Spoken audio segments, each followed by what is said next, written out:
اندھیروں سے نکالے یہ پھیلائے اجالے یہ کھولے بند آنکھوں کو گرتوں کو سنبھالے یہ علم روشنی ہے۔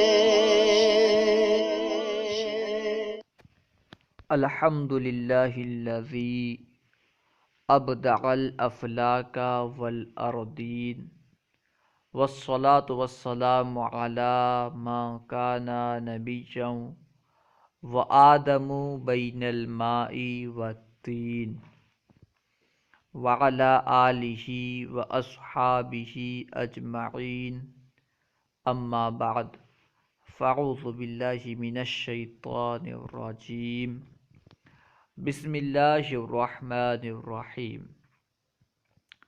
آج ہم انشاءاللہ عز و جل تعمیر قواعد سے مذکر و مؤنث کا بیان پڑھیں گے۔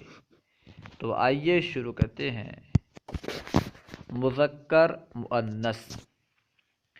پیارے بچوں، اگر کوئی تمہارے سامنے بیان کرے کہ میں جب اپنے گھر پہنچا تو دیکھا کہ میری بیٹی فاطمہ نماز پڑھتا ہے، تو تم فوراً ٹوک دو گے۔ یعنی اگر وہ یہ کہے کہ میری بیٹی فاطمہ نماز پڑھتا ہے، نماز پڑھتی ہے نہ کہے بلکہ نماز پڑھتا ہے کہے، تو تم فوراً ٹوک دو گے اور کہو گے کہ فاطمہ عورت کا نام ہے اور عورت مادہ ہے۔ مادہ کے لیے پڑھتا ہے نہیں بولتے بلکہ پڑھتی ہے بولتے ہیں۔ یوں ہی اگر کوئی کہے کہ زید قرآن پڑھتی ہے، زید قرآن پڑھتی ہے اگر کوئی کہے تو اس طرح بولنے کو غلط قرار دیا جائے گا، کیونکہ زید مرد کا نام ہے اور مرد نر ہے۔ نر کے لیے پڑھتی ہے بولنا صحیح نہیں بلکہ اس کے بجائے پڑھتا ہے بولیں گے۔ اس بیان سے ثابت ہوا کہ لفظ کی دو قسم ہے، مذکر مؤنث۔ کوئی بھی لفظ ہو یا تو وہ مذکر ہوگا یا مؤنث۔ اب ذیل میں دونوں کی تعریف لکھی جاتی ہے۔ سب سے پہلے مذکر کی تعریف بیان کر رہے ہیں۔ مذکر وہ لفظ ہے جو نر کے لیے بولا جائے۔ جو لفظ نر کے لیے بولا جائے وہ مذکر ہے۔ جیسے باپ نر کو کہتے ہیں، نر کے لیے باپ کا لفظ استعمال ہوتا ہے، مادہ کے لیے باپ نہیں استعمال ہوتا۔ بھائی بھی نر کے لیے استعمال ہوتا ہے، اس طرح لڑکا، ٹھیک ہے، باپ بھائی لڑکا وغیرہ یہ سب نر کے لیے استعمال ہوتے ہیں، مادہ کے لیے استعمال نہیں ہوتے، تو معلوم ہوا یہ مذکر ہیں۔ اس طرح لایا، مارا، لاتا ہے، یہ سب بھی کیونکہ نر کے لیے استعمال ہوتے ہیں، مادہ کے لیے استعمال نہیں ہوتے، تو یہ مذکر ہیں۔ مؤنث، مؤنث وہ لفظ ہے جو مادہ کے لیے بولا جائے۔ جو لفظ مادہ کے لیے بولا جائے، نر کے لیے نہ بولا جائے، وہ مؤنث ہے۔ جیسے ماں، بہن، لڑکی، ٹھیک ہے، جو لفظ مادہ کے لیے بولا جائے وہ مؤنث کہلاتا ہے۔ جیسے ماں، یہ مادہ کے لیے ہی بولا جاتا ہے، کسی نر کو کبھی ماں نہیں کہتے۔ اس طرح بہن کسی نر کو نہیں کہتے، لڑکی کسی نر کو نہیں کہتے بلکہ مادہ کو کہتے ہیں۔ تو معلوم ہوا یہ تینوں الفاظ مؤنث ہیں۔ اس کے بعد لائی، لاتی ہے، یہ بھی مؤنث ہے کیونکہ یہ مؤنث یعنی مادہ کے لیے استعمال ہوتے ہیں۔ سوال و جواب، سوال نمبر 29، کیا کوئی ایسا لفظ ہے جو مذکر بھی ہو اور مؤنث بھی؟ سوال یہ، کیا کوئی ایسا بھی لفظ ہے جو مذکر اور مؤنث دونوں ہو، مذکر بھی ہو مؤنث بھی ہو؟ جواب، اس طرح کے بہت سے الفاظ ہیں، یعنی بہت سارے ایسے الفاظ ہیں جو مذکر اور مؤنث دونوں طرح استعمال ہوتے ہیں، جو مذکر بھی ہیں اور مؤنث بھی۔ بیان کر رہے ہیں کہ اس طرح کے بہت سے الفاظ ہیں جو مذکر بھی ہیں اور مؤنث بھی۔ مثلا میں، ہم، تو، تم، وہ، اس، ان، یہ، ٹھیک ہے، یہ مذکر اور مؤنث دونوں کے لیے استعمال ہوتے ہیں، ٹھیک ہے۔ کوئی اگر مذکر کہے میں، ٹھیک ہے، تب بھی درست ہے، کوئی مؤنث کہے میں تب بھی درست ہے۔ یعنی لفظ میں مذکر اور مؤنث دونوں کے لیے استعمال ہوتا ہے، مذکر بھی میں کہہ سکتا ہے اور مؤنث بھی میں کہہ سکتی ہے، اس طرح ہم، تم، تو، وہ، ان اور یہ سب الفاظ جو ہیں مذکر اور مؤنث دونوں کے لیے استعمال ہوتے ہیں۔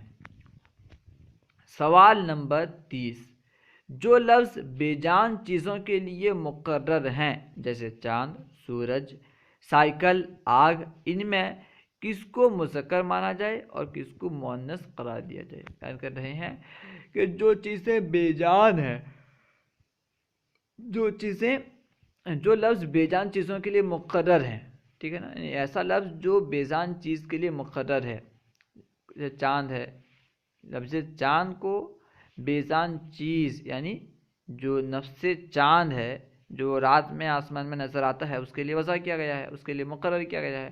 تو سوال یہ ہے کہ جو لفظ بے جان چیزوں کے لیے مقرر ہیں تو انہیں کس طرح یہ مانا جائے کہ یہ مذکر ہیں اور کس طرح یہ مانا جائے کہ یہ مؤنث ہے، یعنی انہیں کس طرح مذکر اور مؤنث مانا جائے، وہی سوال ہے، ٹھیک ہے نا۔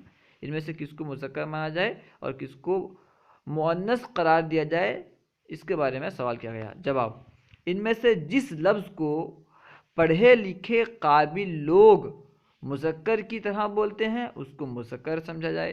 جواب یہ ہوا کہ جو پڑھے لکھے صلاحیت مند اور قابل لوگ ہیں وہ لوگ جسے مذکر استعمال کرتے ہیں اس کو مذکر سمجھا جائے، اور جس لفظ کو مؤنث کی طرح استعمال کرتے ہیں اس کو مؤنث قرار دیا جائے۔ مثلا اہل زبان بولتے ہیں چاند چمکتا ہے، سورج دمکتا ہے، سائیکل چلتی ہے، آگ بجھ گئی۔ اس طرح بولنے سے معلوم ہوا کہ چاند سورج مذکر ہیں، کیونکہ چاند چمکتا ہے، چمکتی نہیں، ٹھیک ہے، تو معلوم ہوا کہ چاند جو ہے یہ مذکر ہے۔ اس کو بیان کرتے ہیں کہ اس طرح بولنے سے معلوم ہوا کہ چاند سورج مذکر ہیں، چاند اور سورج دونوں مذکر ہیں، ٹھیک ہے، چاند چمکتا ہے، سورج دمکتا ہے، یہ دونوں مذکر ہیں، اور سائیکل آگ مؤنث ہے کیونکہ سائیکل چلتی ہے اور آگ بجھ گئی۔ تو اس سے معلوم ہوا کہ سائیکل اس کے علاوہ جو ہے آگ، یہ دونوں مؤنث ہیں، آگ اور سائیکل دونوں مؤنث ہیں، اس کے علاوہ چاند، سورج یہ دونوں مذکر ہیں۔ اب دیکھیں سوال نمبر 31، فعل مذکر اور مؤنث ہوتا ہے کہ نہیں؟ فعل مذکر و مؤنث ہوتا ہے یا نہیں ہوتا؟ جواب، اس طرح اسم مذکر بیان کر رہے ہیں کہ جس طرح اسم مذکر اور مؤنث ہوتا ہے یوں ہی فعل بھی مذکر و مؤنث ہوتا ہے۔ جس طرح اسم مذکر ہو جاتا ہے اور مؤنث ہوتا ہے یوں ہی فعل بھی مذکر اور مؤنث ہوتا ہے۔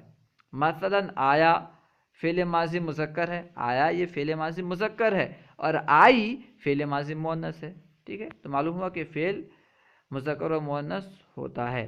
نیز پڑھتا ہے فعل حال مذکر ہے، پڑھتی ہے فعل حال مؤنث ہے، ٹھیک ہے، پڑھتا جو ہے، پڑھتا لفظ پڑھتا ہے یہ فعل حال ہے اور مذکر ہے، فعل حال مذکر، اور پڑھتی ہے فعل حال مؤنث ہے۔ یوں ہی جائے گا فعل مستقبل، کیونکہ جائے گا آنے والے زمانے میں جائے گا تو فعل مستقبل مذکر ہے، اور جائے گی فعل مستقبل مؤنث ہے۔ سوال نمبر 32، اسم و فعل کا مذکر و مؤنث ہونا تو معلوم ہو گیا، لیکن کیا حرف بھی مذکر و مؤنث ہوتا ہے؟ سوال یہ کر رہے ہیں کہ اسم و فعل کا مذکر و مؤنث ہونا تو معلوم ہو گیا کہ یہ مذکر اور مؤنث دونوں ہوتے ہیں، تو سوال یہ ہے کیا حرف بھی مذکر و مؤنث ہوتا ہے؟ جواب، ہاں حرف بھی مذکر و مؤنث ہوتا ہے۔ دیکھو کہا جاتا ہے زید کا باپ، اس مثال میں کا حرف ہے، کہا جاتا ہے زید کا باپ، تو اس میں لفظ کا جو ہے یہ حرف ہے اور مذکر ہے۔ مثلا زید کی ماں، اس مثال میں کی حرف ہے اور مؤنث ہے، ٹھیک ہے، کی لفظ کی جو ہے یہ حرف ہے اور مؤنث ہے، ٹھیک ہے۔ اس سے معلوم کیا ہوا کہ جس طرح اسم اور فعل یہ مذکر اور مؤنث ہوتے ہیں، کبھی کوئی مذکر ہوتا ہے کوئی مؤنث ہوتے ہیں، اسی طرح حرف بھی مذکر اور مؤنث ہوتا ہے۔ اس کو بیان کیا کہ ہاں حرف بھی مذکر و مؤنث ہوتا ہے۔ دیکھو کہا جاتا ہے زید کا باپ، اس زید کا باپ، اور اس مثال میں کا حرف ہے، زید کا باپ اس مثال میں کا حرف ہے اور مذکر ہے۔ مثلا زید کی ماں اس میں کی حرف ہے اور مؤنث ہے۔ اللہ و رسولہ اعلم۔ اگر کوئی بات آپ کو سمجھ میں نہ آئی ہو یا درسیات کے متعلق کوئی سوال کرنا چاہتے ہو تو کمنٹ باکس میں سوال کریں، انشاءاللہ عز و جل ممکنہ صورت میں جواب دیا جائے گا۔ اگر آپ نے ابھی تک ہمارے یوٹیوب چینل فیضان درس نظامی کو سبسکرائب نہیں کیا تو ضرور سبسکرائب کریں۔ السلام علیکم ورحمۃ اللہ وبرکاتہ۔